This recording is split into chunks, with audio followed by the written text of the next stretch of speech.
আজকাল তো সবকিছুই ভাইরাল হয়ে যায়, তাহলে আসুন ইন্ডিয়ার ভ্যালুগুলোকেও ভাইরাল করা যাক, ইন্ডিয়ার স্বাদ চেখে দেখা যাক।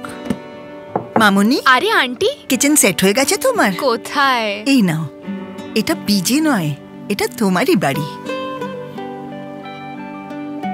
যেখানে আমরা খাবার খাইয়ে অন্যকে আপন করে নিই, অজানা অচেনা শহরেও পরিবার গড়ে তুলি। দোকান বন্ধ করো, ওরে লাইটগুলো জ্বালিয়ে দে, প্লিজ প্লিজ কাম কাম। বাবা, তুমিই তো বলেছিলে 10টার পরে নো কাস্টমার্স। এরা কাস্টমার নন বাবা, আমাদের অতিথি। আসুন সারা বিশ্বকে দেখিয়ে দিই ইন্ডিয়ার অতিথি কেমন করে দেবতার সমান হয়ে ওঠেন। নমস্কার, আপনাদের নেবার লেমন রাইস। না মানে ভাবলাম আপনারা শিফটিং এ ব্যস্ত থাকবেন। Thank you so much.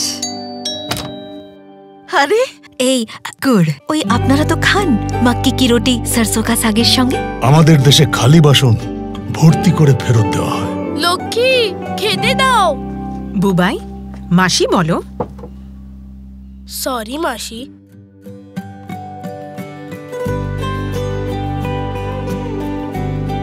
যিনি খেতে দেন তাকে আমরা মা মাসির মর্যাদা দিই। চলুন সবাইকে কথা বলি, এই ভ্যালুগুলো ভুলে না গিয়ে ভাইরাল করে দিই, আগামী জেনারেশনসকে বোঝাই খেতে বসে মোবাইল দেখতে নেই। আসুন ইন্ডিয়ার স্বাদ চেখে দেখি। ইন্ডিয়া গেট বাসমতি রাইস, আসুন ইন্ডিয়ার স্বাদ চেখে দেখি।